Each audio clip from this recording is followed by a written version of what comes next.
Okay, thank you, madam. Thank you. Right. So in the last class, we explained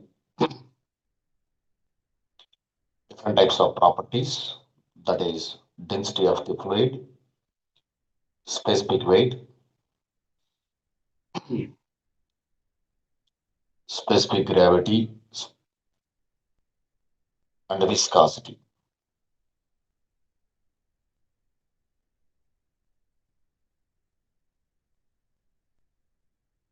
Now see carefully. We are discussing properties of fluids. So five properties is over. That is, first one is nothing but density of fluid,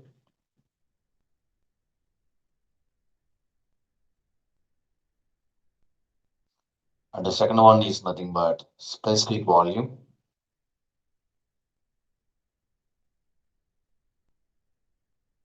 and third one is specific weight,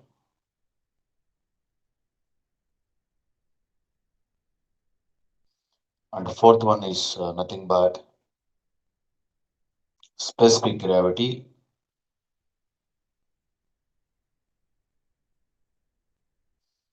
and fifth one is nothing but viscosity.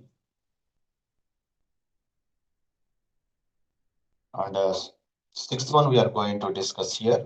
So yesterday we discussed about the viscosity, what is the definition of viscosity, and what is the viscous law, and what are the types of fluids depending on the viscous law. We discussed all the points yesterday, and what is the effect of temperature and pressure on viscosity of the fluids also. So now we are going to discuss about the remaining properties. That is next property, that is property number six, that is kinematic viscosity. That is kinematic viscosity. Property number six, kinematic viscosity. So kinematic viscosity is defined as the ratio of dynamic viscosity to density of the fluid. Kinematic viscosity is defined as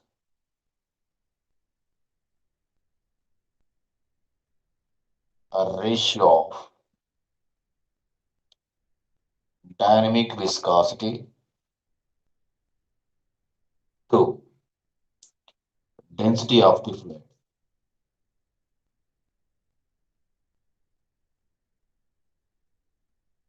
Density of the fluid. That is, kinematic viscosity is equal to mu by rho. What are the units of kinematic viscosity here? The units of kinematic viscosity is measured in terms of stroke. So one stroke is equal to 1 centimeter square per second. So 1 centistroke we can convert it. So I'm going to convert in terms of meter, a meter square. That is 10 to the power of minus 4 meter square per second. So this is in terms of centimeter square per second, and this is in terms of meter square per second. So this is the unit of kinematic viscosity. And again, we can use centistroke also. 1 centistroke is equal to 1 by 100 of stroke. So this is the property number six. That is nothing but kinematic viscosity. It is the defined as the ratio of dynamic viscosity to density of the fluid. It is also named as a relation between dynamic viscosity and kinematic viscosity. That is, mu is equal to rho into kinematic viscosity. So here we can write the relation between dynamic viscosity and kinematic viscosity. So any two variables are given, then we can find the third variable. So by using these units, we can measure the kinematic viscosity. Now I'm going to give it to you next one, that is nothing but property number seven.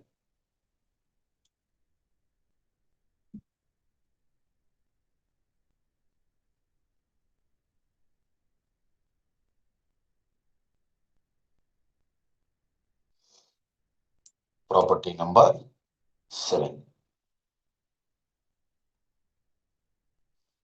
Compressibility, bulk modulus and compressibility. Bulk modulus and compressibility of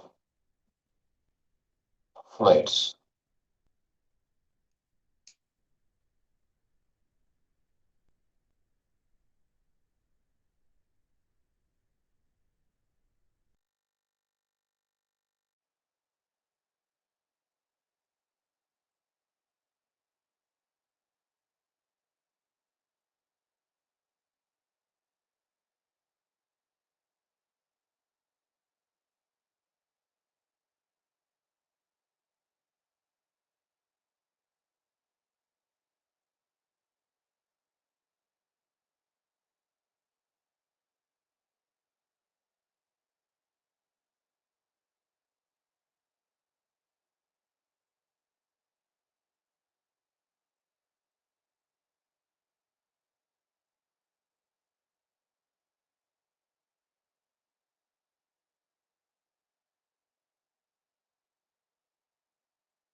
Right.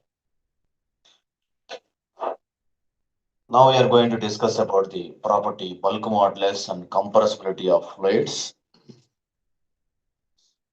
If you want to know the property bulk modulus and compressibility, so with a small example, we can understand very easily. So listen carefully. So this is the simple example to know the property bulk modulus and compressibility. For that, I am taking a small cylindrical vessel which is fitted with a piston, which is fitted with a piston, which is having some quantity of liquid or gas, which is having some quantity of liquid or gas, it is having some volume, pressure and temperature. Volume, pressure and temperature. Now we are going to apply the force in this direction. This is named as compressive force. So I'm going to indicate it is nothing but Fc. By the application of this compressive force, this liquid or gas undergoes compress, then their volumes will changes. Now here I'm going to give some points on this diagram. So first of all, I'm writing what is the initial volume. What is the initial volume of fluid, that may be liquid or gas, is equal to V. And what is the final volume here? So final volume is nothing but V minus T. What is the change in volume here? So change in volume is equal to final volume minus initial volume. So we can write here V minus dV minus V, both are cancelled. Then we're getting the minus dV. So this minus indicates decrease in volume. The minus indicates decrease in volume. At the same time, I'm going to write it as here, that is initial pressure. Initial pressure is equal to P. And what is the final pressure? Final pressure is equal to P plus dP. Final pressure is equal to P plus dP. Then what is change in pressure here? So I'm writing here the change in pressure is equal to final pressure minus initial pressure. That is a P plus dP minus P. PP both are cancelled. Then we're getting plus dP. Plus indicates a decrease in increase in pressure. Minus indicate decrease in volume. So when you apply the compressive force on a liquid or gas, the liquid or gas under change in volume and increase in pressure, that volume changes will reduce and the pressure changes will increase. So I'm going to write, so what are the definition of what are the units of pressure? Pressure is nothing but direct stress or direct load. Now here bulk modulus is defined as bulk modulus. K is defined as the ratio of increase in pressure, increase in pressure divided by volumetric strain. Metric strain. So this is the definition of bulk modulus. So now I'm going to write what is the increase in pressure here. Increase in pressure is nothing but plus dP. We know that one, that is plus dP divided by volumetric strain. Volumetric strain is nothing but change in volume by original volume. Change in volume by original volume. So that is change in volume is minus dV by dt. So but the change in volume is negative. So we are getting minus V into dP divided by how much dV is the value of bulk modulus. Is the value of bulk modulus. Now I'm going to define what is the compressibility of fluid. So if you take a liquid or gas, how much compressibility value contained by the liquid or gas? We have to find it. So compressibility, it is indicated by the symbol K and it is denoted by the symbol beta. So compressibility beta is equal to, so 1 by bulk modulus. Compressibility is equal to how much? 1 by bulk modulus. So this is the formula for compressibility of any liquid or gas. So we can, I have already told you in the last class, so we can compress the liquid or gas up to a certain limit only. That limit is named as compressibility. We never compress the gas or liquid up to bottom of the cylinder, so that every liquid or every gas having a certain compressibility value. But in case of liquids, the compressibility value is less. In case of gases, the compressibility value is more. I will give the problems, different types of problems in compressibility and bulk modulus after completion of the theory of fluid properties. I will give the explanation about the problems on viscosity, compressibility, bulk modulus, and kinematic viscosity. I will give one by one, so don't bother about those things now. Here, these are the two formulae we have to remember. One is bulk modulus, here is the ratio of increase in pressure to volumetric strain, and compressibility is equal to 1 by bulk modulus. Both are reciprocal to each other. Right. So this is the another property. Now I'm going to explain the another property, the property number 8. That is also very, very important gate and other competitive examination. This property is very simple, that is kinematic viscosity and bulk modulus and compressibility. But here we are going to discuss about the property number 8, that is nothing but surface tension.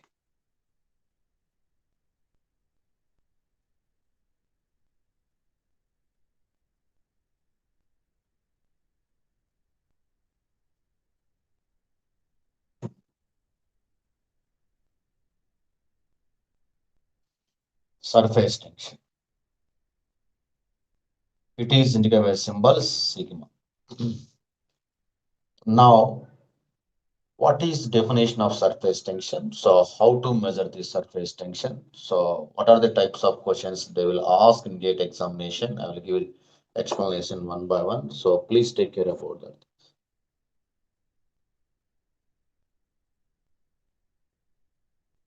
Right? So for that, I'm going to explain with an example. So I am taking a small vessel which is having some quantity of water. So this is water, for example.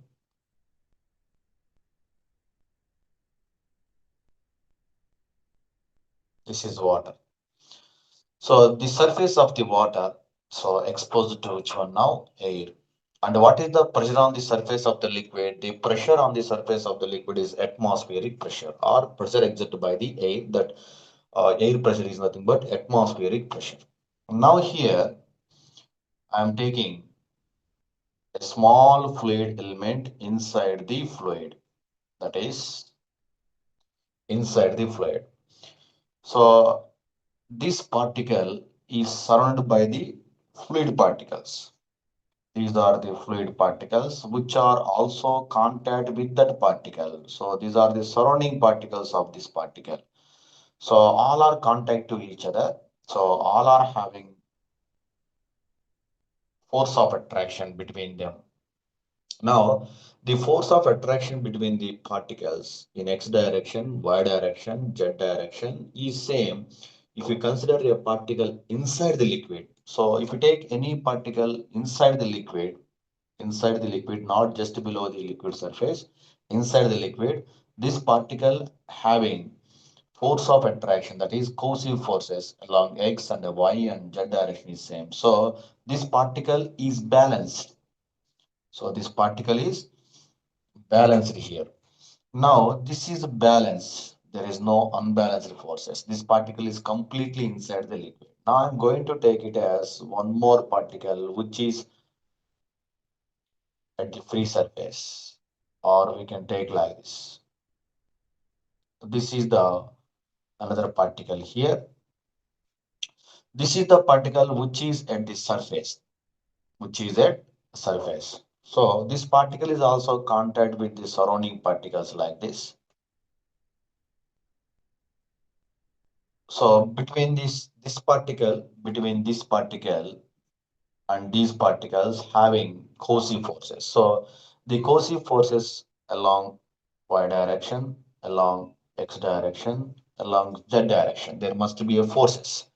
But here along x and y is same. So this one is I am taking as x and this one is z and this one is y. This one is y. So along x and y is same. That is cohesive forces along x, along y is same. But the forces along z direction is not same. Why? Because this half portion is inside the liquid. Remaining half portion is exposed to which one?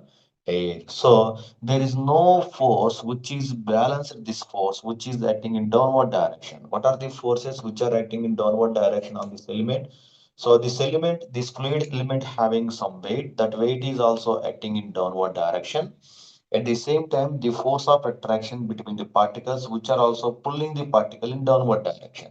So this is the forces which are acting vertically downward directions on this particle in vertically downward. So along x direction, along y direction, cohesive force are same. That means cohesive force are balanced. cohesive force are balanced in this direction or in this direction. But in z direction, cohesive force are not balanced. That means in particular downward direction, there are two forces are acting. One is self weight of the particle, another one is cohesive forces which are pulling the body or pulling the particle in downward direction. These two are acting in vertical downward direction, but there is no any force which is acting in upward direction to balance this particle. So what is the particle? We are going to take it at the free surface of the liquid. All the particles at the free surface of the liquid are unbalanced. So that due to these unbalanced forces at the free surface of the liquid, all particles are pulling in downward direction. So when all particles are pulling in downward direction, then the liquid surface is slightly under bending or slightly under stretch. So the surface of the liquid is slightly under stretch like this. So this is the, for example, surface. The surface will stretch like this. So that is slightly under bending. All particles are pulling in downward direction like this, pulling in downward direction. So then the surface of the liquid is under bending. So when it is said to be under bending, this is having which type of force? Tensile force. So that the force acting on the liquid surface, when the liquid is exposed to air or any gas, then it is said to be surface tension. What is I am saying here? Surface tension. So the surface having tensile force. When the surface having tensile force, there is any unbalanced forces at the free surface of the liquid. So if there is any unbalanced forces at the free surface of the liquid, automatically the free surface of the liquid is pulling in downward direction. Then the surface is slightly under stretch. Stretch means the surface having some tensile force. Now, so if the surface of the liquid is increases or reduces, what happen? I will give the explanation. So now here the surface tension is due to which forces? So here there must be cohesive forces between the same particles, and this one is the air particle and this one is a liquid particle. So these two are different particles. So the force of attraction between two different particles is nothing but adhesive forces. So in case of adhesive forces, in case of cohesive forces, which force are dominating in this case? In this case, cohesive force are dominating. Why? Because the cohesive force are always pulling the particle in downward direction. So the cohesive force are always more than the adhesive, then the surface is under stretch and the surface having which type of force? Tensile force. Now, what are the reason for surface tension here? Surface tension is due to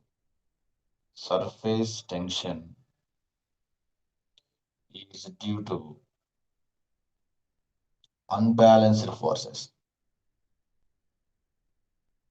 Unbalanced forces at free surface of liquid. Free surface of liquid. And the second point, I'm going to give it to you. So, what is the unbalanced force? Cohesive force. So, surface tension is due to surface tension is due to cohesive forces. Actually, we are having two forces, adhesive and cohesive forces, but cohesive forces are always dominating the adhesive forces. Now here, how to calculate the surface tension? Then what is the definition of surface tension here? What is the definition of surface tension? Tensile force is defined as tensile force acts on a liquid surface when it exposed to when it exposed to air or any gas. Air or any gas. So that is the definition of surface tension. So when the surface is said to be under tension, so if there must be unbalanced forces at the free surface of the liquid. There is any unbalanced forces at the free surface of the liquid, then the liquid surface is said to be under stretch. Then it is having some tensile force. I want to find how much tensile force contained by the liquid surface. I want to find that value. That is named as surface tension. So surface tension is done by the symbol sigma. So sigma is equal to tensile force per unit length.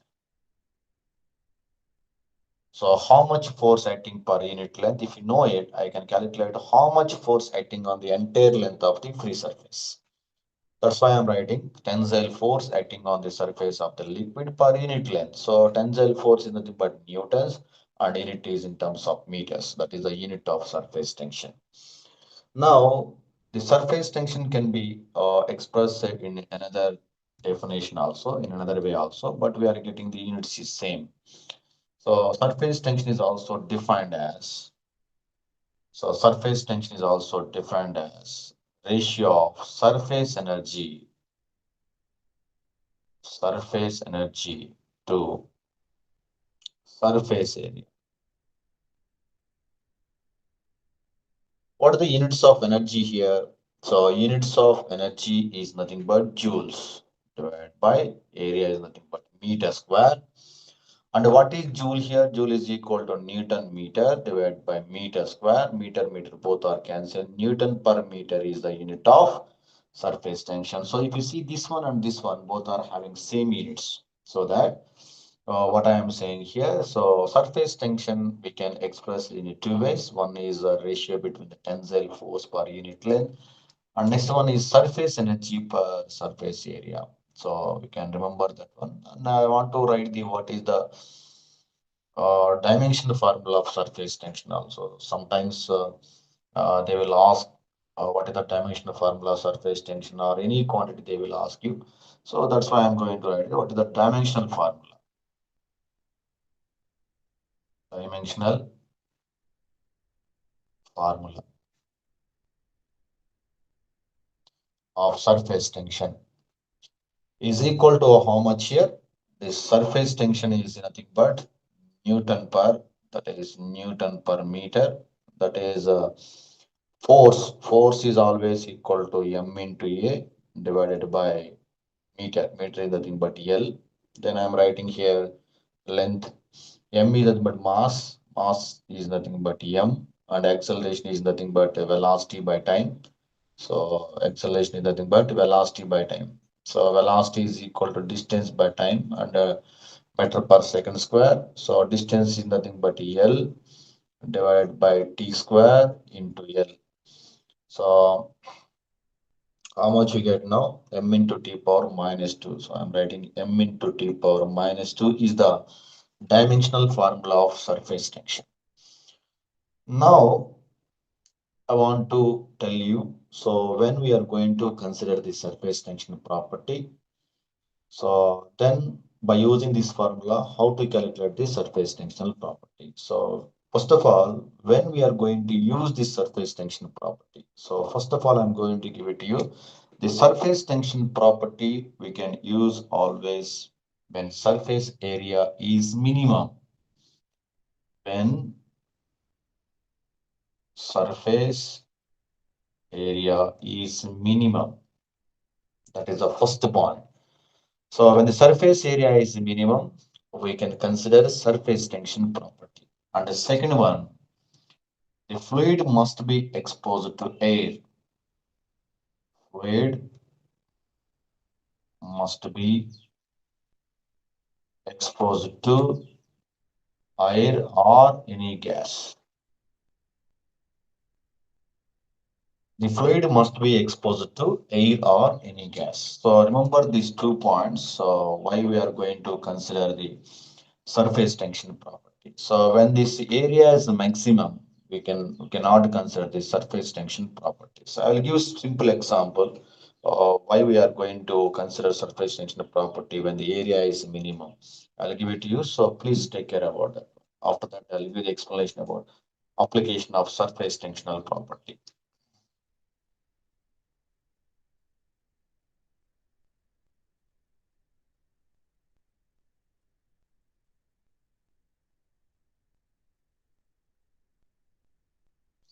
All right. So for example, if we take this is the tap,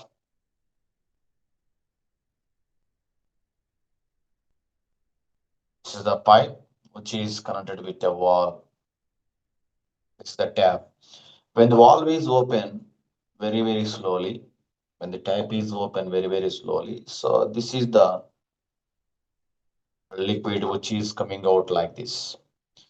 So this droplet size goes on increases when you open the wall continuously, very, very slowly. Then this droplet size goes on increase and is exposed to which one now here? Air.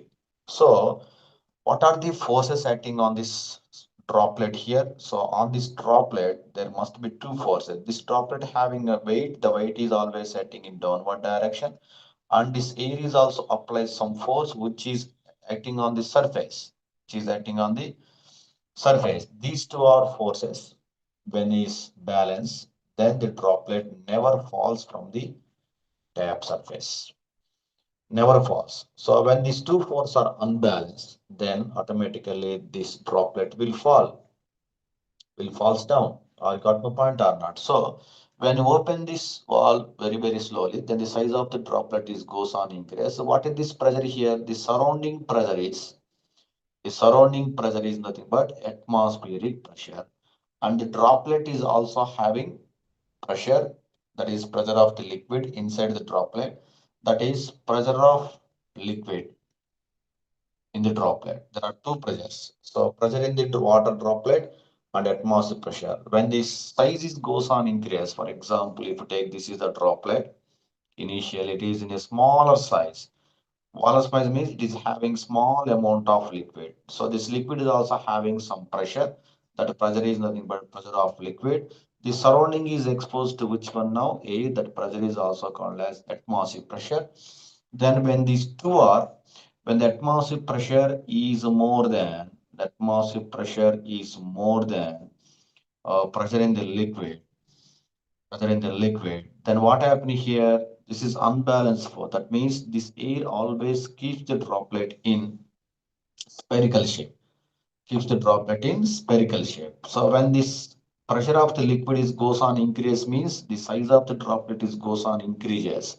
When the size of the droplet is goes on increases, so it will spread like this. So that means the pressure inside the droplet is goes on increase, which is more than the atmospheric pressure.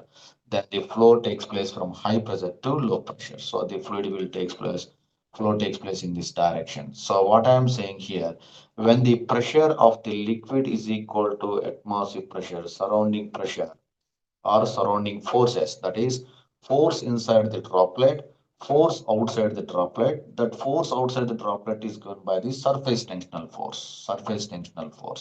So if the surface tensional force is equal to force inside the droplet, both are equal, then the droplet is said to be under balance. So that what I am saying clearly, when the droplet falls down here, when the droplet size is goes on increases, then surrounding pressure is always less than the pressure in the droplet. Then the droplet will always flows from high pressure to low pressure. It will falls down.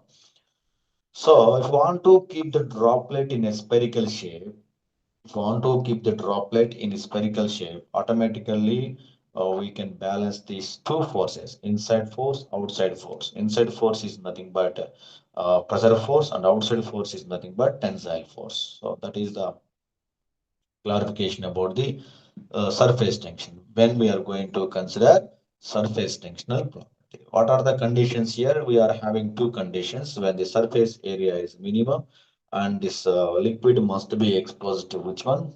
Air.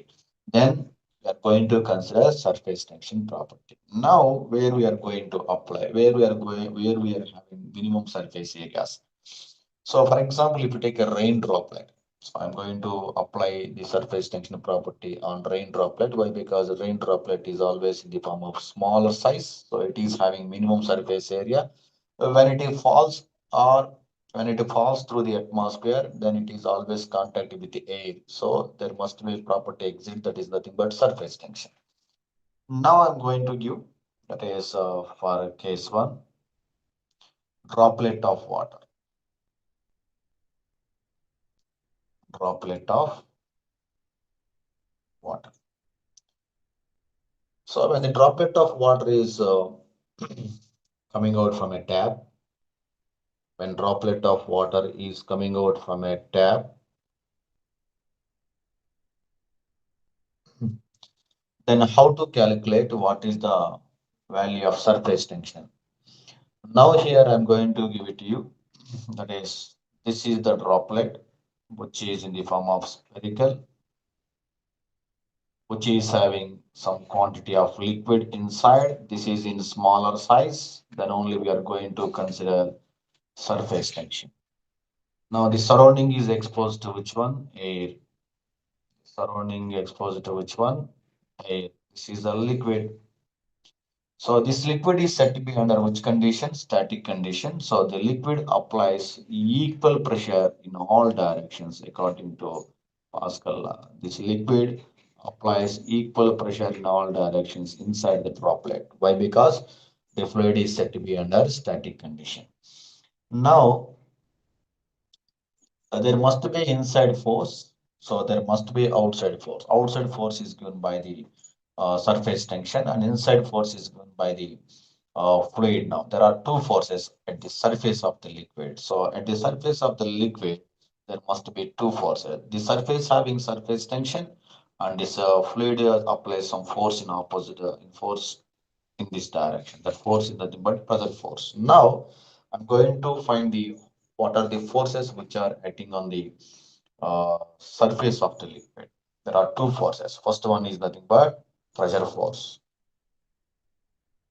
First one is nothing but pressure force. So pressure force is equal to pressure into area. Pressure into how much area? Or you got to point. So pressure into area. So how to calculate area? I will give the explanation how to calculate the pressure in the liquid in the next chapter. So, but what how to calculate the area? That is projected area on which the liquid applies the force. So if we cut the droplet into two equal parts, we are getting like this. So this is the cutting portion. If you take the right portion or left portion. So on this area, this liquid applies the force in perpendicular to the cross section. That force is always named as pressure force. So this is the surface which is contact with the air.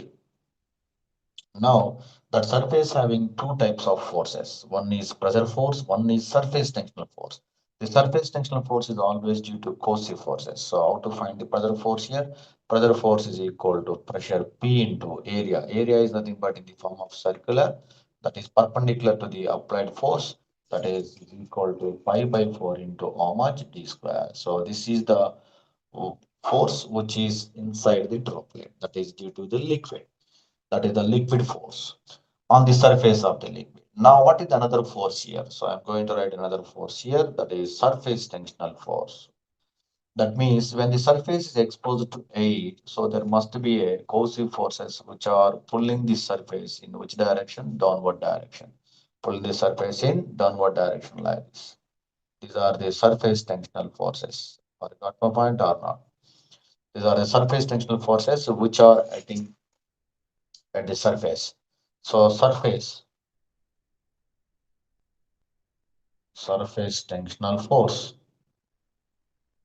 is equal to sigma into length. General formula is sigma is equal to force by length.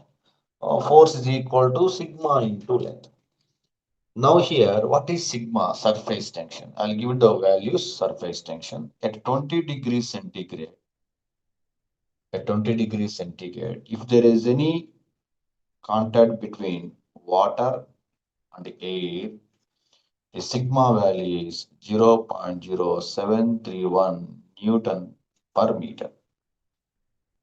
And next one at 100 degrees centigrade. 100 degrees centigrade means high temperature. This is at low temperature. If there is any contact between water and air, that is sigma value is equal to 0.05 Newton per meter.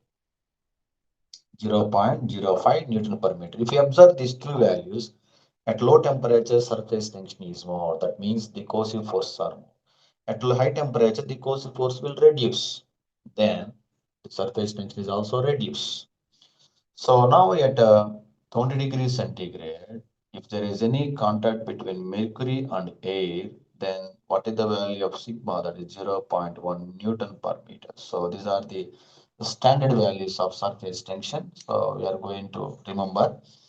So these three values, what are the surface tension at different types of temperatures? So there are so many values, but we are going to take 20 degrees general temperature, normal temperature and pressure. What is the value of surface tension?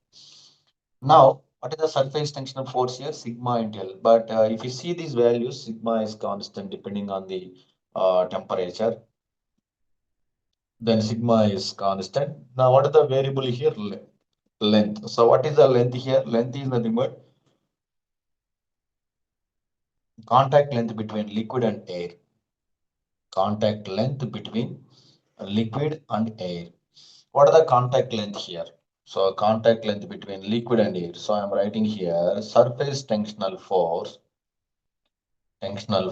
is equal to sigma into contact length. This is the contact length between liquid and air at the cutting surface.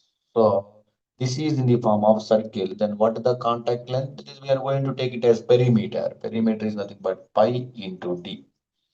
Perimeter is nothing but pi into d. So this is the value of surface tensional force. All right. Now I'm going to equate these two. Why? Because when the droplet is said to be under equilibrium condition, when a droplet is said to be under equilibrium condition, then these two forces are balanced. Then this droplet is said to be under equilibrium condition. So I'm writing the condition here under equilibrium. Under equilibrium. So pressure force must be is equal to tensile force. Pressure force must be is equal to tensile force. Now I'm going to write it here. What is the value of surface tension in this case?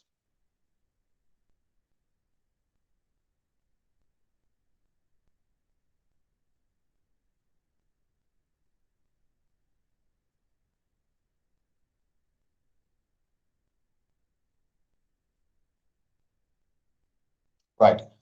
Now I'm going to equate those two, that is P into pi by 4 into d square is equal to sigma into pi into d. So here pi get cancelled, dd get cancelled. Then we are getting sigma is equal to PD by 4. So this is the value of surface tension value for droplet of water. So in this case, we know that sigma underscore is constant. So we have to find the P and D value. So the P is always depends on D value. Or you got my point, PD is equal to constant. So P is always uh, is equal to constant. Then if the P is given, I can find the diameter of the droplet, and diameter is given, I can find what is the pressure inside the droplet. So this is the application of surface tensional property on the droplet of water. When the size of the droplet is minimum, that is surface area is minimum, then only we are going to consider surface tensional property. At the same time, this droplet must be exposed to air or any gas. Air or any gas. So now I'm going to give the second application. So how to apply the surface tensional property and how to get the surface tension. Next case.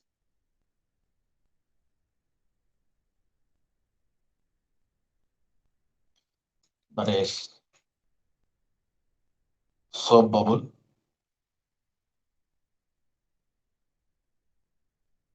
or hollow bubble.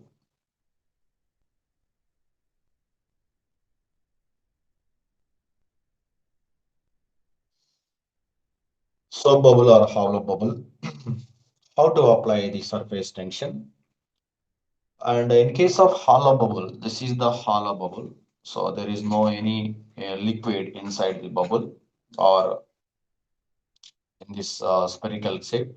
So this there must be a gas here. That is, we are going to take it as air inside, and outside is also there must be a contact with air. So in this case, inside and outside there must be a contact with air. And this air inside the bubble also applied equal pressure in all directions. Equal pressure in all directions. So see this one. So this air applies equal pressure in all directions on the surface of this bubble. At the same time, the bubble surface also contact with air. So there must be a surface tension on the surface of the bubble. So there must be two forces acting on the surface of the bubble here. Now, what are the forces here now? First one, I'm going to write it. So pressure force is equal to pressure into area. Now, if you cut the bubble into two equal halves, we are getting this half is like this. So this is the half of the bubble. On this area, the pressure is acting. This is the area on which the liquid acting a pressure force, or this is the projected area on which this air applies the pressure force. And what is the shape of this projected area here? This is in the form of circle. So I'm going to write the same formula, P into pi by 4 into how much d square. This is equation number 1. Right, so here I'm going to write the second force, which is acting on the surface of the liquid, that is surface tensional force. That is surface tensional force. I'm writing surface tensional force, that is TF is equal to sigma into L. Now here, if you see the diagram, there must be two contact surfaces of liquid and air. There must be a inside contact surface between liquid and air and outside contact surface between liquid and air where we are taking the cutting surface.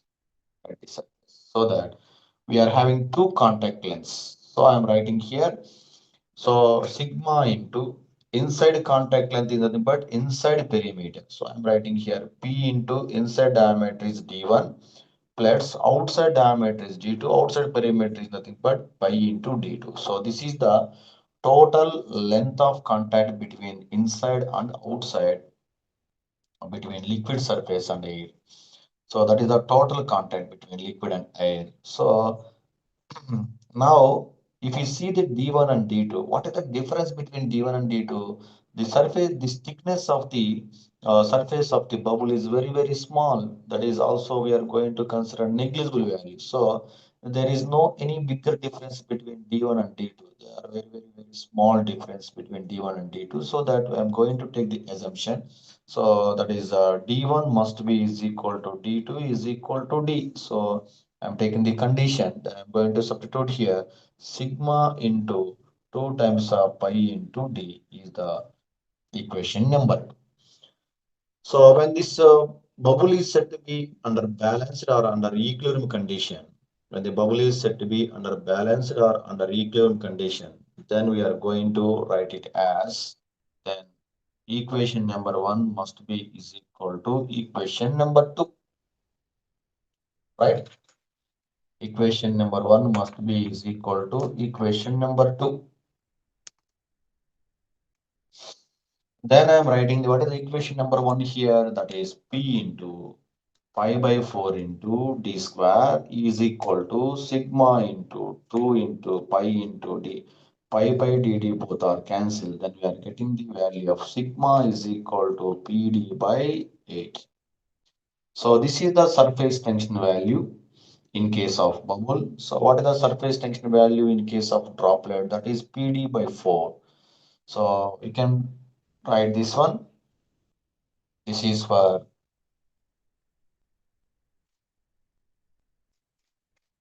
right. So here, this is the formula for surface tension for bubble.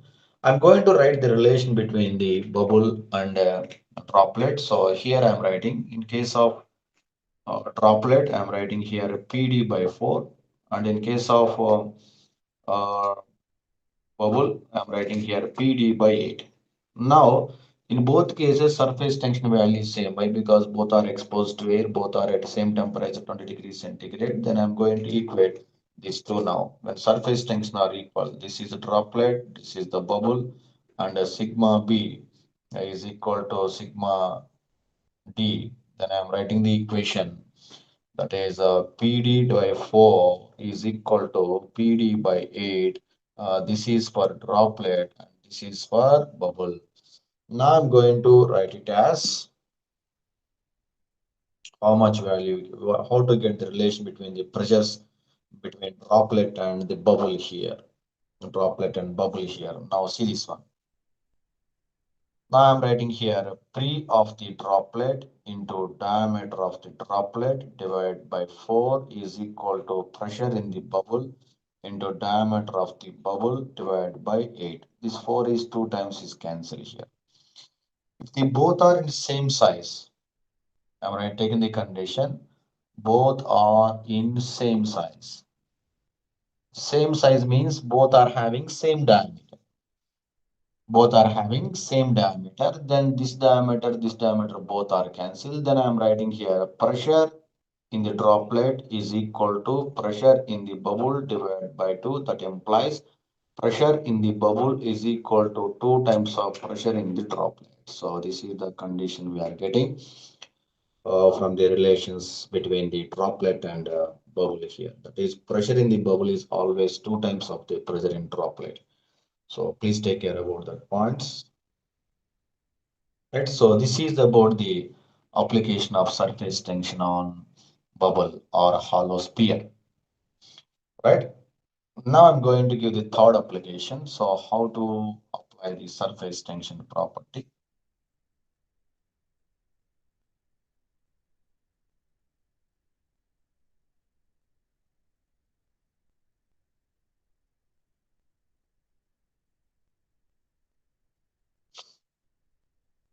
Right. In the third case, case number 3, liquid jet.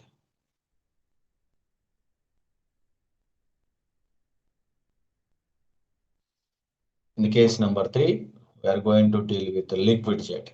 So the jet is a stream of fluid which is coming out from the nozzle, but this diameter of the jet is very, very small. That means the surface area is minimum. So you have to always remember the surface tensional property is always considered when surface area is minimum. When the surface area goes on increase, we are going to neglect the surface tensional property, right? So here I am taking this is the jet which is coming out from the nozzle. It says the jet which is coming out from the nozzle here. So this is the jet which is having some quantity of liquid inside it, which is having a length of L. This is the length of jet, and this is having diameter of the jet. The diameter is equal to how much? D. The diameter of the jet is D and L is the length of the jet. When it's coming out from the nozzle, it is exposed to which one here? It is exposed to air here. It is exposed to air. When the liquid is exposed to air, we are going to consider surface tensional property. When the liquid is exposed to air, we are going to consider surface tensional property. Or got my point? So if you know the force inside the liquid and what is the force exerted on the surface of the liquid, then we are going to equate those two. Then we are getting the what is the surface tension on the liquid jet. So now I'm going to divide this jet into two equal parts. Then we are getting this cutting portion is like this. Why? Because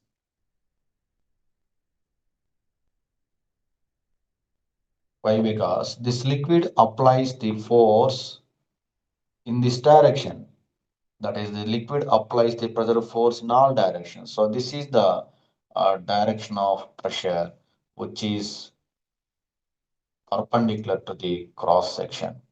So this is the cross section of the liquid jet after cutting portion. Now this is L and this is diameter D, and this area of cross section of the rectangular portion is nothing but L into D. On this area, the liquid applies pressure force. Now there are two forces. Pressure force is equal to pressure into area. And this one is also exposed to air, air, and air, and also air. All four surfaces are exposed to which one now? Air here.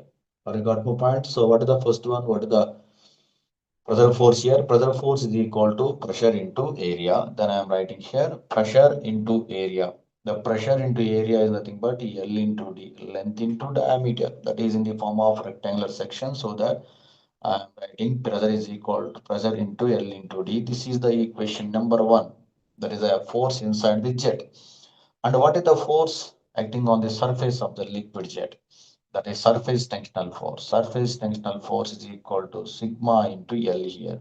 Sigma is constant. Why? Because this is water, for example, surrounding is air, which is at 20 degrees centigrade. Then I am saying here sigma into, so what is the total length of contact? 2L plus 2D. That is the total contact length between liquid and air. But if we compare the 2D and 2L, 2L is very, very greater than 2D. So 2L is very, very greater than 2D. Why? Because the surface area is a minimum. Jet length is more and diameter is very less. When diameter is less, automatically surface area is minimum. So 2L is very, very greater than 2D. Then we are going to neglect the 2D value. We are going to neglect this 2D value. Then I'm writing tensile force is equal to 2 into sigma into L. This is equation number 2.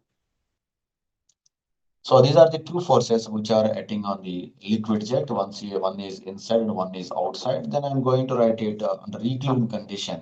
Pressure force must be is equal to tensile force. Then I'm writing P into L into D is equal to 2 into sigma into L. L both are cancelled. That implies sigma is equal to PD by how much? 2. So this is the value of surface tension for a liquid jet. I got my point. So these are the three very, very important applications for surface tension when we are going to apply and how to calculate the surface tension value. So we have to carefully about this. Uh, what is the meaning of surface tension? It is the tensile force which is acting on the surface of the liquid when the liquid is exposed to air or any gas. That is named as surface tension. What is the reason for surface tension? It is always due to coercive forces.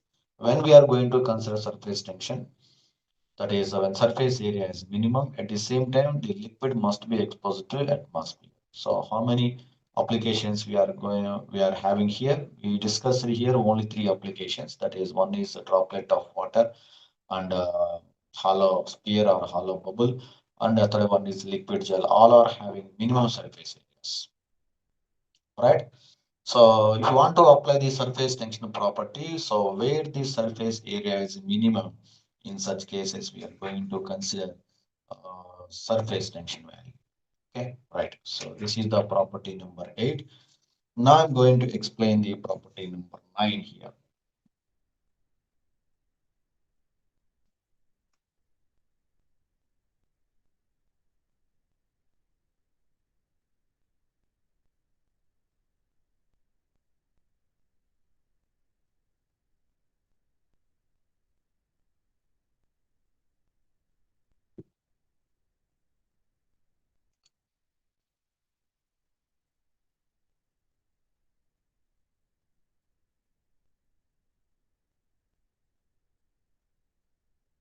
Property number 9, that is capillarity.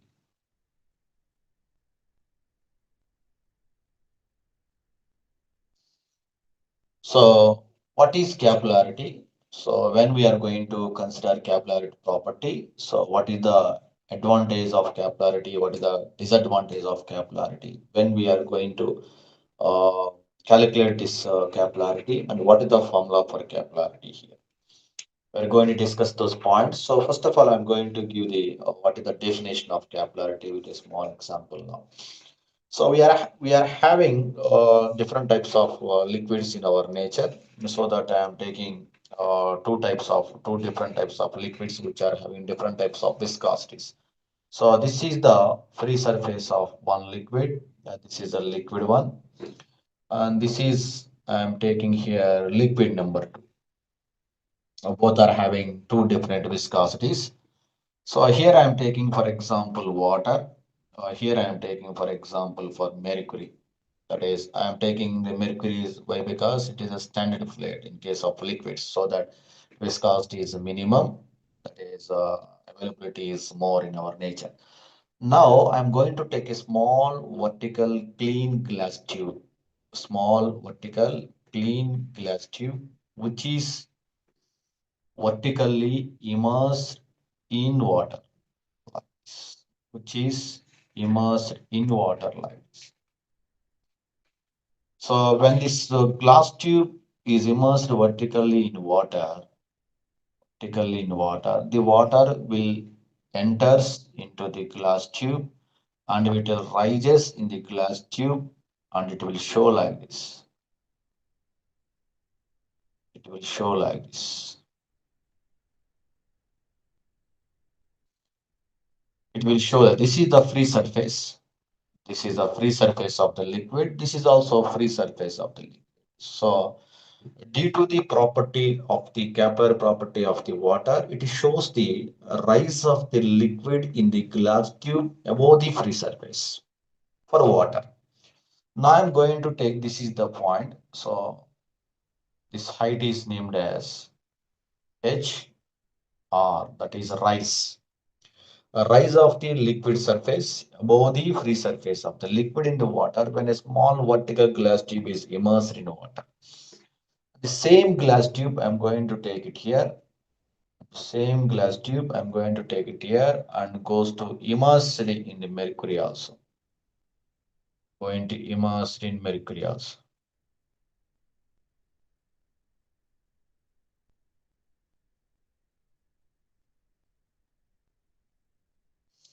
And the mercury shows like this. And the mercury shows like this. If you observe it, this height of the mercury in the glass tube is always below the free surface of the liquid. This is named as capillary depression or capillary fall. So this is the due to the property capillary property of mercury. It shows height of the mercury in the glass tube below the free surface of the mercury. Now if you see these two diagrams, after enter this fluid in the glass tube, it will rise or fall will takes place. We know very clearly by seeing the diagrams. After rising the liquid here, at a particular point, it will comes to rest. It will rises and comes to rest. It will rises and comes to rest. When the fluid is comes to rest, what is the meaning of that one?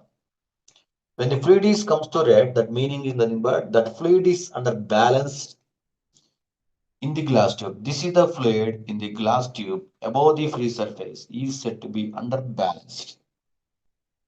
Under balance. At the same time, this fluid is also under balanced.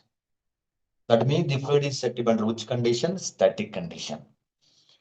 After rise, it will comes to static condition and this fluid is set to be under balance. Now, balance means what are the forces are balanced on the fluid? So, this fluid is set to be balanced means, first of all, we have to find what are the types of forces which are acting on this fluid. Now, first of all, this fluid having some weight, that weight is always acting in downward direction. That is W, that is weight of liquid, which is acting vertically downward direction.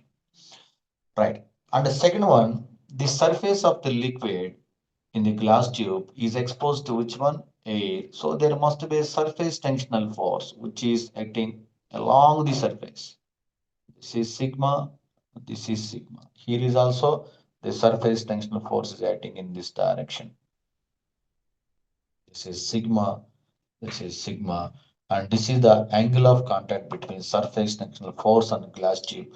This is the angle of contact between surface tension and the glass tube. So if you see these two diagrams, the angle of contact here is theta is less than 90 degrees here. Here is theta is greater than 90 degrees here. We can observe very clearly. The angle of contact between the glass tube and the surface tension is less than 90 in this case of water. In the case of mercury, it is greater than 90. Or got my point? Right. Now what I am saying here, what are the forces which are acting on the fluid within the glass tube? And these forces are balanced. Now, one force is acting vertically downward direction. So I'm going to write it. What is the vertical force here? That is weight of the liquid is equal to how much? M into G. Weight is always equal to how much? M into G. What is mass? Mass is equal to density into volume into G. Or you got it? But what is volume here? Rho into G into volume. Volume is nothing but area into height. What is the area here? This area is always in the form of cylinder. So the cylinder area is nothing but pi by 4 into d square into h is nothing but volume. Area is nothing but pi by 4 into d square. That is a rho into g into pi by 4 into d square into h. This is nothing but a rise of the liquid above the free surface of the liquid. Rise of the liquid above the free surface of the liquid. Now here, what is the value of another force? That is the force which is acting on the surface of the liquid, that is named as surface tensional force. So I'm writing here surface tensional force. Surface tensional force which is acting in vertical direction.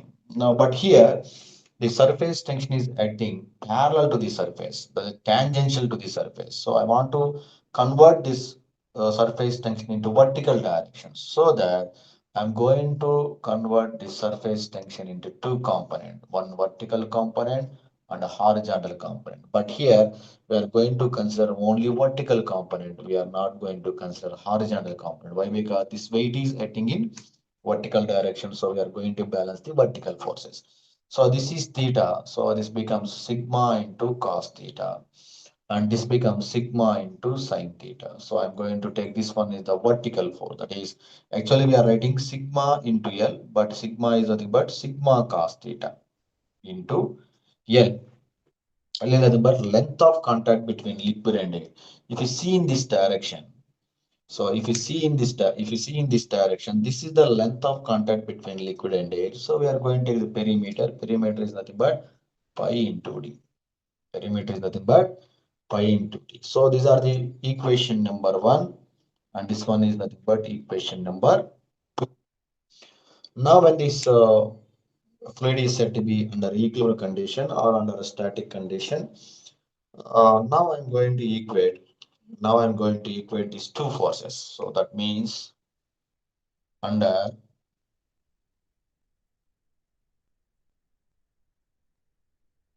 equilibrium condition.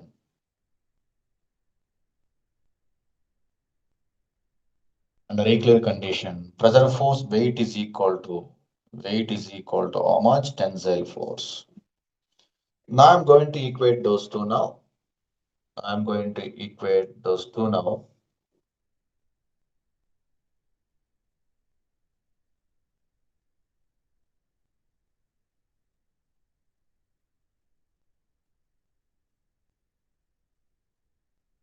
Manimaba.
Right. Under equilibrium condition, we are going to equate these two. Then we are going to get the what is the capillary rise and the capillary fall here. So now I'm going to equate those two here. That is equation number one and equation number two here.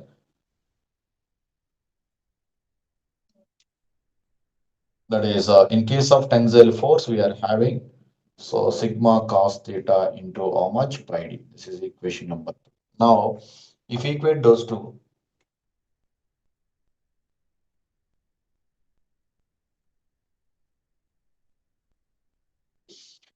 that is rho into g into pi by 4 into how much d square into hr is equal to sigma cos theta into pi into d. Pi pi get cancelled, dd get cancelled, then we are getting the HR capillary rise is equal to so 4 sigma cos theta divided by rho into g into d. So this is the value of capillary rise. But in case of capillary fall also, we are having the same formula, but only difference is theta. When theta is greater than 90, then we can use the same formula for capillary fall. So this is the property of capillarity. Now, I'm going to define the definition and what is the reason for capillarity. So uh, here is also there must be coercive forces and there must be adhesive forces here. So why? Because there are two different particles.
Right, so this is the formula of surface tension. Now I'm going to give some points on this, sorry, capillarity.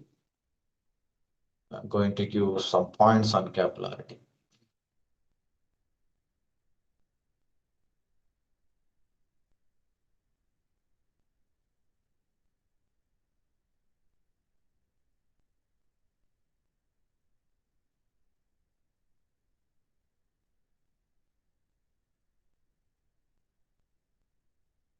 So first point is nothing but capillarity is due to both adhesive and coercive forces. So if you take the rise, that rise is always belongs to adhesive force. That means adhesive force are more than the coercive force, and then the rise will take place. When the coercive force are more than the adhesive forces, the fall will take place. So what are the capillarity rise or fall formulas? So we have to write capillary rise or capillary fall is equal to 4 sigma into cos theta divided by rho into g into d. But rho g is nothing but specific weight, or we can write sigma d is equal to d divided by specific weight into d. But what is d value here? D value is equal to 2 times of, or we can write it. So we can write like this also, no problem. Or got my point or not? So we can write here. So 4 sigma cos theta divided by so W into 2 times of R. This is 2 times is cancelled. Then we are writing here sigma R is equal to 2 times of sigma into cos theta divided by W into R. So we can write this formula, or we can write 4 sigma cos theta divided by rho into G into D. This formula. We can use any one of the formula. both are same. So for the case of HR or HF, but here when theta next point when theta is less than 90, it is belongs to capillary rise. It belongs to capillary rise. When theta is greater than 90, it belongs to capillary fall. And third one, what is the reason for capillarity here? Capillarity is due to both adhesive and cohesive forces. In case of rise here, adhesive force are more than adhesive is greater than cohesive. Here is cohesive is greater than adhesive. Now we are getting the two capillary rise and capillary fall. Then I'm going to define what is the capillarity definition. Capillarity is a phenomena of rise or fall of a liquid surface with respect to free surface. What I am saying here, this is the capillary tube. We are getting the rise, we are getting the fall with respect to free surface. Now listen carefully. The definition. So it is a phenomena or a property of fluid. It is a property of fluid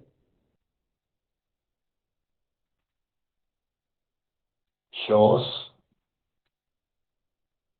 rise or fall of liquid surface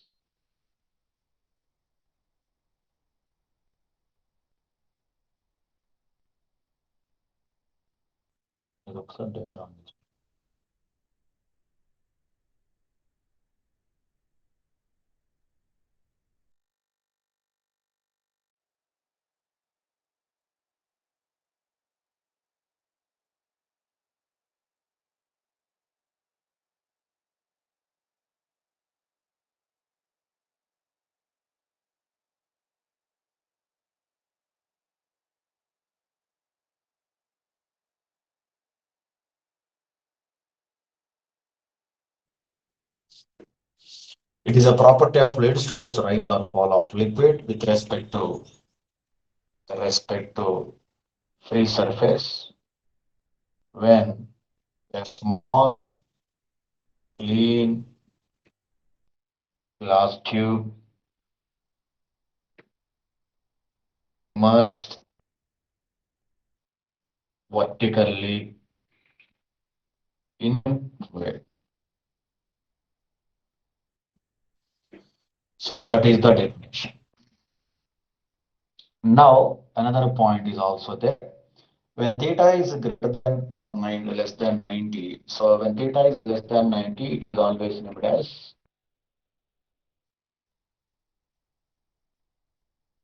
wetted fluid. And theta is greater than is named as non-wetted fluid. So it is named as wetted fluid means it sticks the surface. Wetted fluid. And this is non-wetted fluid.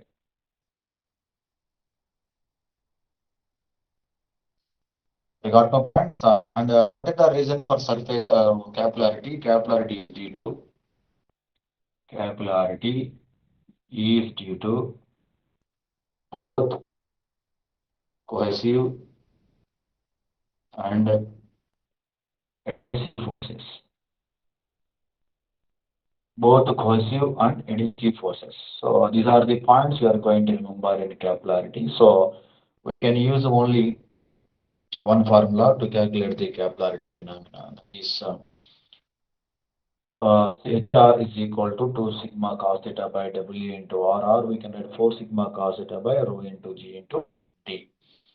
And here, one more thing we are going to learn when we are getting this capillarity property. When we are getting this capillarity property. So this capillarity property is always getting when diameter of the capillary tube. This is capillary tube. This diameter is always less than 6 mm. Diameter is less than 6 mm. So I'm right here. So when diameter of the glass tube is less than 6 mm, we will get capillarity phenomena. Capillarity in nanometers. Nanometers means that is nothing but glass tube. Manometers are nothing but glass tubes. So when the manometer diameter is equal to 6 mm, there is no property of capillarity. If you go less than the diameter 6 mm, then we are getting the capillarity. Then we are going to having the decrease in the height of surface. This height is actually up to this one. This height will reduce due to the formation of uh, the curvature of the liquid in the glass tube. So due to the formation of small curvature of the liquid in the glass tube, there must be a loss of height of the liquid, loss of height of the liquid, so that we can lose the pressure in the manometer. So if you want to find the exact pressure in the manometer, then automatically we can we can increase the diameter, then this curvature goes on reduces, it becomes a flat surface. It becomes a flat surface. Then we can measure the exact pressure in the pipe by using the manometer. So what is the minimum diameter of the manometer is required to avoid the capillarity? The minimum diameter is equal to 6 mm or more than 6 mm. There is no any capillarity phenomena in manometers. If you know if there is no any capillary phenomena in manometers, then we can measure the pressure accurately in a pipe which carries a fluid under pressure. Right? So this is the property of capillarity. So all points are clear. So please take care about it. Three properties are very important. That is, one is viscosity, second one is surface tension, and third one is capillarity. So these are very, very important properties. So most of the questions are given on this. Remaining are very simple: compressibility, or bulk modulus, and kinematic viscosity, and specific volume, specific gravity, specific weight, density. All are remaining are very simple properties. We have to concentrate on this property in competitive examination. Now I'm going to give it to another property that is nothing but vapor pressure.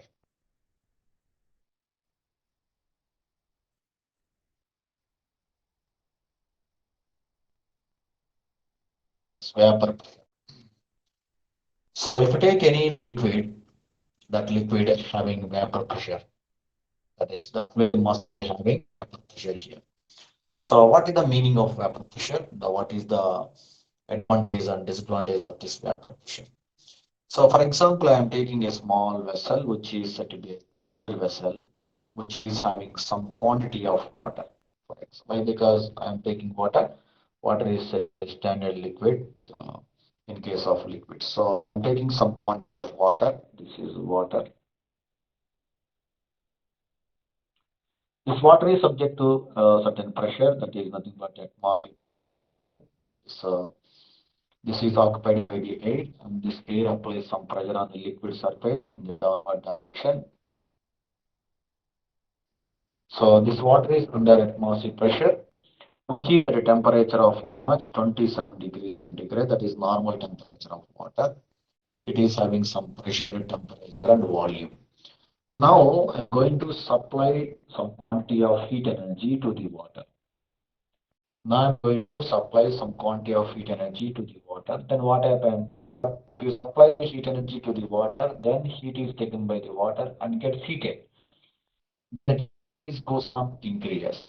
When the temperature reaches to 100 degrees centigrade, the temperature reaches to 100 degrees centigrade, that point is the boiling point of water. What is the meaning of boiling point of water here? These are the water particles, all are contact to each other. Contact to each other. When this heat is added to this water, then this particle, which is contact with the bottom surface, first of all, this surface gets heated, and these particles which are contact with the bottom surface, first of all, take the heat, heated, and convert into vapor bubble.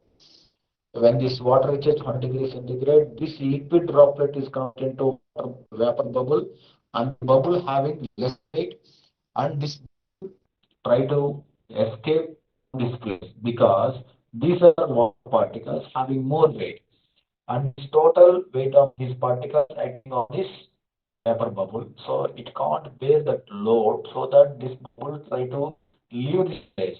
When this bubble leave this place, it will move in upward direction in this or in this direction.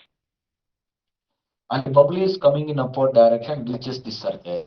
This is the bubble which is reaches the surface. This bubble having vapor inside, the vapor having some pressure, the vapor inside the bubble having some pressure, and when it is reaches the surface, what is the pressure at the surface? Nothing but atmospheric pressure. Two pressures are there, that is nothing but vapor, that is the pressure in the vapor pressure inside the bubble, and next one is the atmospheric pressure. Now, what happened here, when these two pressures are equal, there is no bursting of, there is no air bubbles. There is no bursting.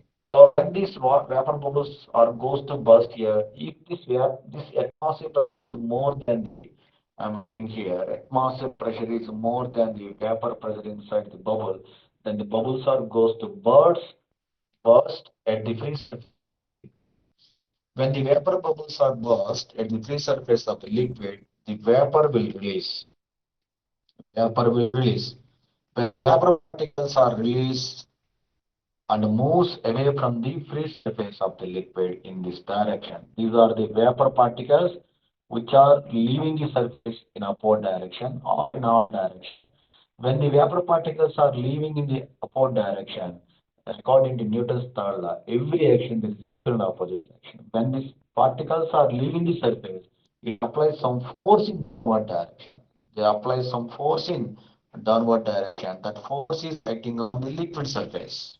That force is acting on the liquid surface. That force is named as pressure force, but that force is given by the which is leaving the surface.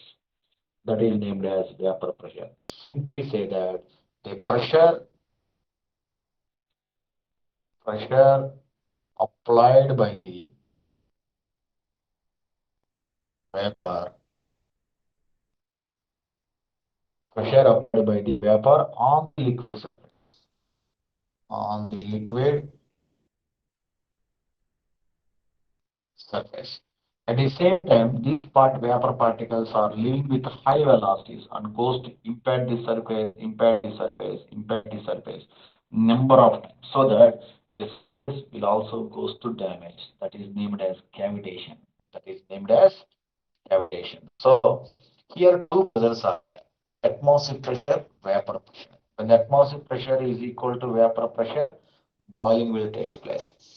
So vapor pressure is atmosphere pressure is greater than vapor pressure, then boiling will continue, and atmosphere pressure is greater than vapor pressure. Then what happens? Bubbles will burst at the free surface. Automatically, the vapor will release. Vapor is moving in upward direction, which leaves the free surface of the liquid. During the process, this vapor applies some force in upward direction on the liquid surface, so that that pressure is named as vapor pressure. Then here, if you supply the heat, this area is occupied by the vapor. Vapor quantities goes on increase, water quantities goes on reduces. Automatically, vapor pressure goes on increase during continuous addition of the heat. So if initially we are having P atmospheric pressure is greater than P vapor, then this boiling is when atmospheric pressure is equal to how much vapor pressure? What happens now? Equal to vapor pressure, there is no any, so there is any release of vapor now.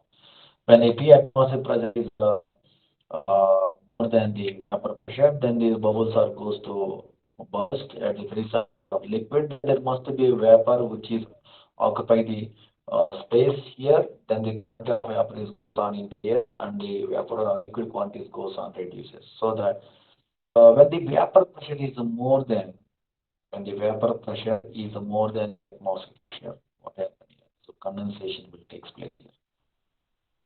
So please take care about that points now. So simply say that what is the vapor pressure here? So vapor pressure is the pressure applied by the uh, vapor on the liquid surface during evaporation process. So uh, advantage of this vapor pressure. So this vapor pressure is low. Then which liquid is having low vapor pressure? Such type of liquids we can use in a thermometer, barometer. So milk is always having very, very low vapor pressure. That means If you take water, for example, I am saying mercury having low vapor pressure. What is the meaning of this one? By taking the heat, automatically, when this liquid reaches to 100 degrees centigrade, the boiling will take place. During the boiling, what happening here? The water initially having some dissolved gases. Water having initially some dissolved gases, which are in the form of liquid. But if you supply the heat, those gases are taking the heat and converting to vapor, and which are trying to come out of this liquid, occupy the space, right? Which is come out of this liquid and occupy the space. And when this vapor is occupy the space, this vapor applies some force in downward direction on this liquid. That force is named as vapor uh, pressure force applied by the vapor. You got my point? Right. So in case of mercury, the mercury having very less amount of dissolved gases. So if the mercury takes the heat, then the dissolved gas will comes out of the mercury and occupy the space. So for example, I'm taking here thermometer. So thermometer having mercury here. So this is the readings.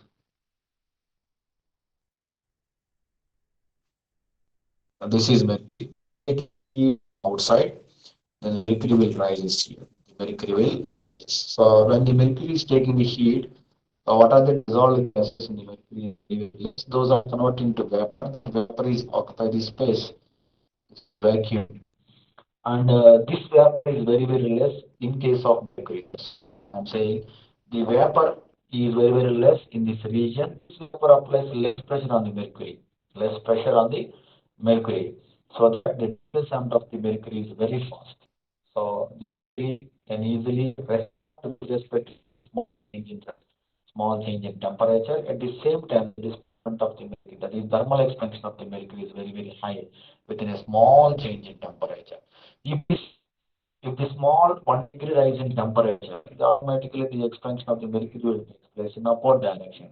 During the heat, the water that dissolved gases in mercury will boil and occupy from the mercury and place, and the vapor mercury. And this vapor always has some force in which direction? Downward direction, which is acting on the mercury, which is moving upward direction. If this vapor mercury applies more pressure in downward direction, displacement of the mercury will reduce and cannot measure the accurate temperature by the thermometer. So why we are using mercury here?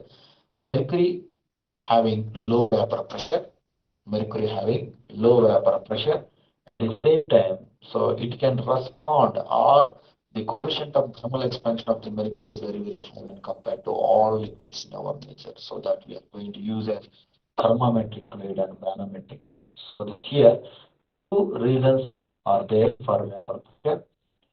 Due to low vapor pressure, we can use mercury as working fluid in the manometer. And this second one is disadvantage, that is due to formation of the vapor pressure, this pressure applies pressure force in all directions. So the surface of the vessel will go to damage because these vapor particles are goes to impact the surface number of times the surface goes to damage. So there will be a formation of cavities that is named as cavitation. That is cavitation. So there is one advantage and one disadvantage of the vapor pressure. When the vapor pressure is low for mercury, we can use the mercury for then the temperature and pressure in the next one is nothing but due to the low vapor pressure in pipes, there must be a formation of bubbles in the water. Then there must be a bursting of bubbles will take place. Then there must be a cavitation in pipes and bubbles. So the cavitation, it is the cavitation property. So this is the property number 10. So these are properties. Uh, in case of properties, so we have to take about three properties. One is viscosity, and second one is surface tension, and third one is capillary. So most of the questions are given on the property. So please take care about this. So chapter number one is what? That is fluid property. So the property is represented by water and air. So these are the properties we can where it is required. So all properties are clear. So please take care about these properties. So now I'm going to give some problems on this property of this. So please take care about these properties.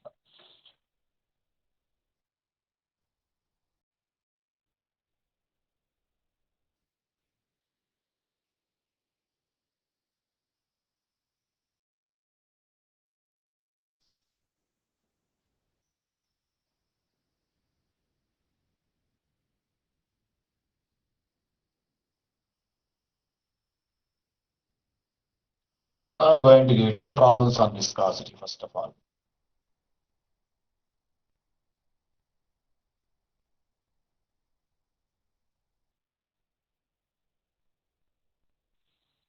So problems on viscosity. Now, what is viscosity property here? So according to viscous law, then we can write the Newton's law of viscosity. Tau is equal to mu into du by how much? dy. It is mu is equal to dynamic viscosity. uh, Dynamic viscosity.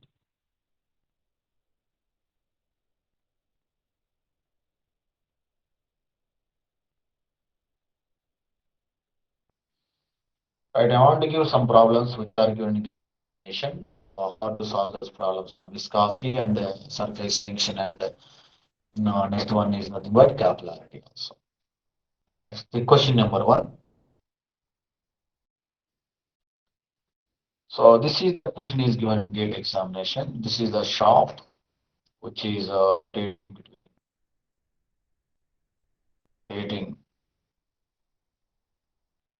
between two parallel plates.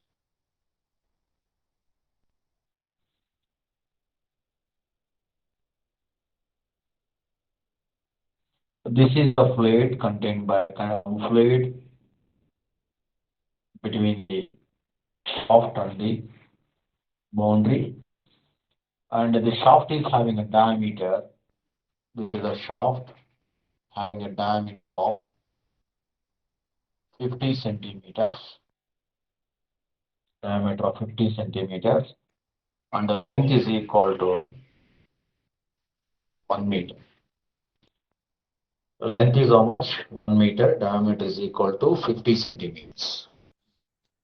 And this kind and viscosity of this fluid, viscosity of the fluid is given as 1 poise. 1 poise is nothing but so 0.1 Newton second per meter square, right? And it is rotating at a speed of, the shaft is rotating at a speed of 300 rpm. It is rotating with a speed of 300 rpm.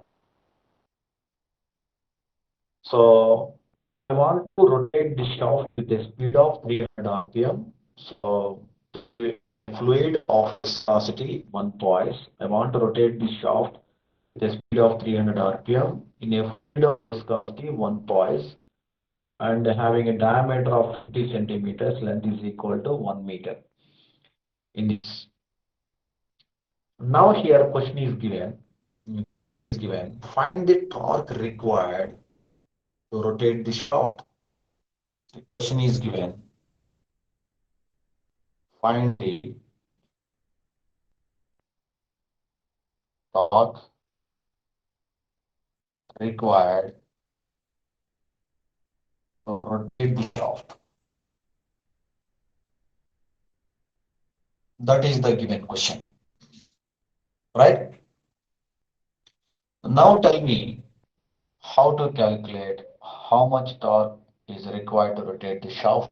Fluid of viscosity 50 centimeters, and the thickness of the fluid, is nothing but y is given as 1 mm. The thickness of the fluid beam as 1 mm. This is y. That is nothing but thickness of the fluid beam. Now we are going to how much torque is required.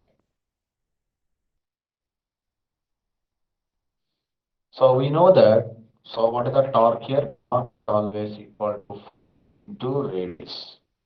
Torque is always equal to force into radius. What is the force here? Which type of force is acting here? When the shaft is rotating, at the same time, the shaft is connected to fluid. The fluid also applies force on the shaft. The force is known as viscous force to reduce the velocity of the shaft. So, this force is nothing but viscous force.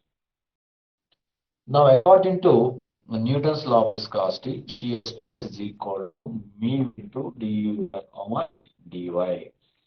From this one, stress is equal to how much? Force by area is equal to mu into du by how much? Dy. And I want to find the force here. Force is equal to mu into A into d by how much? Dy. This force is named as viscous force. That force is named as viscous force. Now, what is the torque? Torque is equal to viscous force into radius. That is, we can write mu into A into d by dy. How much radius is nothing but d by 2. Radius is nothing but so d by 2. Now I'm going to write it one area. Area is nothing but contact area between shaft and liquid here. So I'm writing here mu into what are the contact area? The perimeter. Perimeter is nothing but pi d into L. So perimeter into length, contact length. This is a surface area into what is the velocity here? This velocity is the linear. This velocity is linear. To convert the linear velocity into angular velocity into linear velocity, that is pi d n divided by how much? 60 divided by y. Y is nothing but 1 mm. That is 1 into 10 power of minus into converting meter into d by 2. So that is nothing but d by 2. So this is the formula. I can use it. So I can put all these values. So here I'm writing 150 divided by 100. That is 0 meters here. And this is in terms of meters, 1 into 10 power of minus in terms of meters. So I'm going to substitute all the values in 1 units. I'm going to collect that mu value. Mu value is nothing but 0.1 into pi into diameter is 0.5 into length is divided by 10 power of minus 3 in pi into t is 0.5, n is 300 rpm divided by 60 into diameter 0.5 divided by 2. So if you solve this one, you get how much torque is required, how much torque is required to rotate the shaft with a speed of 300 rpm in a fluid of viscosity 1 pass. Okay, find it the value automatically you can calculate it.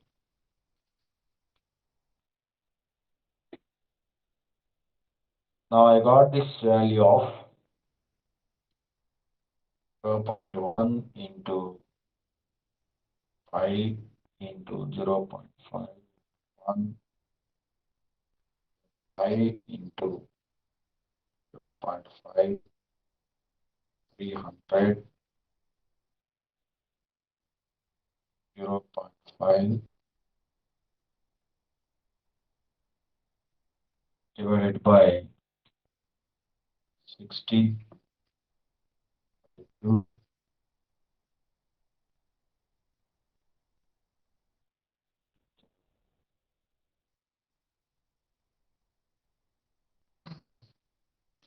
Now I get the value of 308. Torque is equal to 308 point Newton meters. So this is the value of given GATE examination. So please take care about that things now. Right? I'm going to explain another question given in a GATE examination. So please take care about this.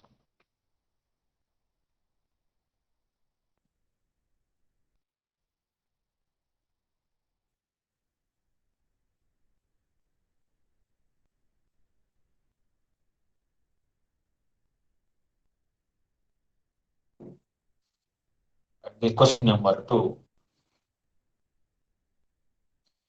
A fluid follows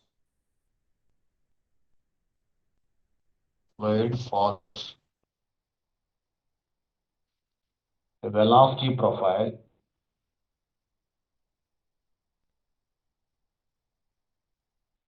So U is equal to 2y minus square. 2y minus y square. Find the shear stress,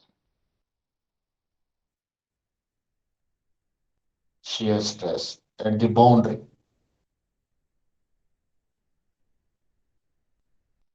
Find the shear stress at the boundary. So this is the diagram is given. So this is the velocity profile.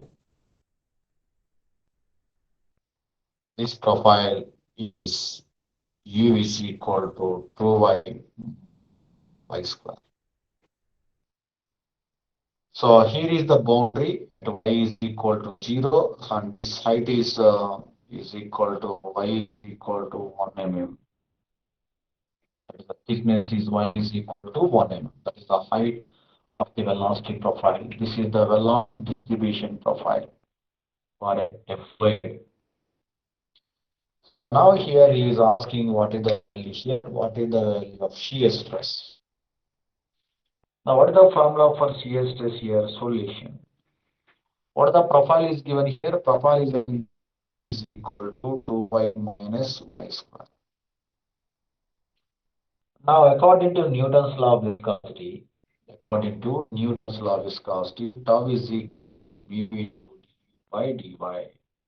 So here he is asking, find the value of shear stress at a boundary. Boundary means at the y condition at y is equal to 0. So I'm writing tau at y is equal to 0 is equal to mu into du by dy. Y is equal to 0. I want to find it. Y is equal to 0.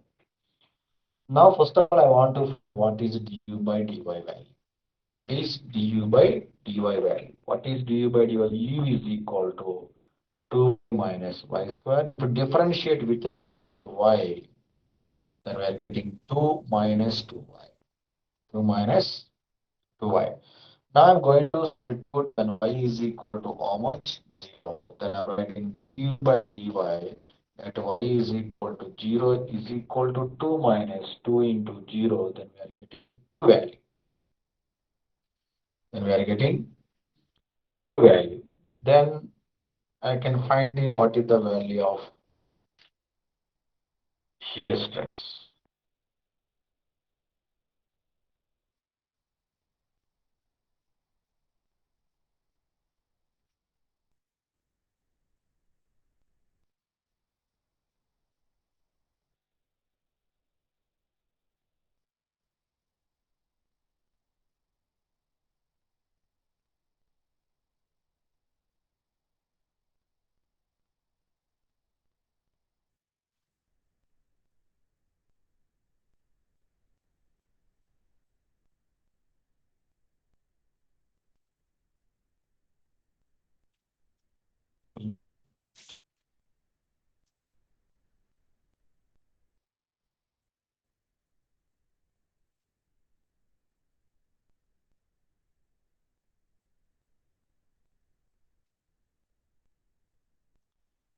Right. So here we are getting the how much value 2.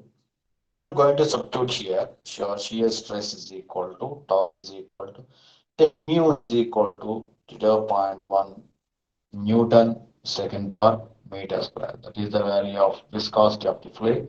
Then mu is the 0.1 by something but 2. That is zero point 0.2. So zero point 0.2 Newton per mm square. Or Newton per mm square.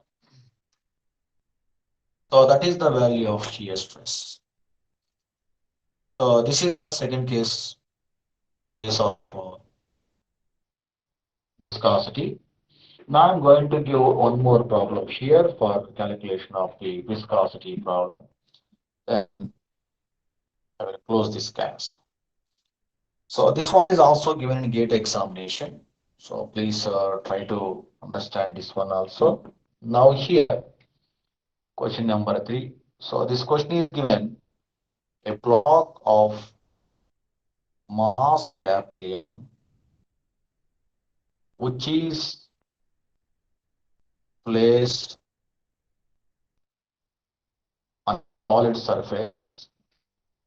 Between the solid surface and the block capital M, a fluid is placed, which is having a viscosity of mu and having a thickness of h. And this block is connected to, and the block is connected to a wire which is passing over a pulley. At the other end, the wire is connected to a small mass M, which is moving vertically downward direction with acceleration due to gravity G. Acceleration due to gravity G. And here the question is given, it is a pulley. Over the pulley, the wire is passing, and one connected to capital mass, and another end is connected to small m. Two blocks are connected. So this capital mass is over a surface, and between the block and the surface, there must be a fluid film that is having some viscosity, that is having thickness is equal to height. The question is given when the block M is moving with the acceleration due to gravity G in vertically downward direction. Is acceleration, an acceleration of A also. With an acceleration A, when the block small m moves with a vertical direction with the acceleration of A, then what the minimum velocity of the block? So when the block is moving in this direction, the fluid applies some force in this direction. So that I want to move this block. That means how much minimum velocity is required to move the block. That is, we are going to find what is the minimum velocity to move this block in the forward direction to overcome the viscosity of the fluid mu. So for that, I'm going to write the balance of the two blocks. When the block M, small m is moving in vertical direction, I'm going to write what is the weight of this small block. Weight is always equal to how much? M into G. Weight of the block is nothing but M into G. That is always moving in vertical direction with an acceleration of A. At the same time, the wire is connected to both blocks. At the same time, the block is also moving in forward direction. This is one. And this one is acting at this one, W is equal to M into. This is also having a force which is also acting on this block. This block is moving with an acceleration of A. And at the same time, the block is also moving. At the same time, the fluid applies some force in the backward direction that is named as viscous force. This force is named viscous force. So right here, viscous force is equal to mu into A into how much? du divided. du by dy. So mu is given, and the area is contact area is also constant A, and du is nothing but velocity of the block, and y is nothing but thickness of the film H. So this is the equation number 2. Now block is what is the minimum velocity required to the block, so to overcome the viscosity. So by equating these two, we will get what is the minimum velocity required. I'm going to equate 1 and 2. So 1 is equal to 2 here, 1 is equal to how much? 2 here. Then I'm writing here m into g is equal to mu into a into v by h. I want to find the velocity v here. Then I'm writing v is equal to m into g into h divided by mu into a. Mu into a. So this is the formula we can use to calculate the minimum velocity of the block is required when the small block is moving vertical in one direction with the acceleration of A. Right? So this is the problem which is given in gate examination. So if you take any problem in viscosity, that problems are related to one formula. That is nothing but tau is equal to mu into du by how much? Dy. So in this way, we can solve any problem. So tomorrow we will continue the class. Evening also we are also having class. So we will discuss remaining problems and the remaining concepts in the next class. So please take care about this formula and take care about the properties of the fluids. So please carefully note these things. So I want to give the problems on viscosity and surface tension and the capillarity. So completion of the problems, I will start with the statics and I will start with kinematics and dynamics. After completion of the statics, kinematics, and dynamics, I will start with the hydraulic machinery also. So please take care about the viscosity formula and the surface tensional formula and the capillarity formula and how to apply, what are the variables are given to you, what are the asking variables, and if you how to write the relation between those variables, then we can form a formula and find the required value. So many more number of problems on this next class. Uh, Thank you very much to all of you. So please try to solve more number of problems. So, or any uh, books are also no problem. But here I am what are the types of models of problems on viscosity, which are very important in gate of you. That asking. Okay. So thank you very much, Paula. See you in the next class.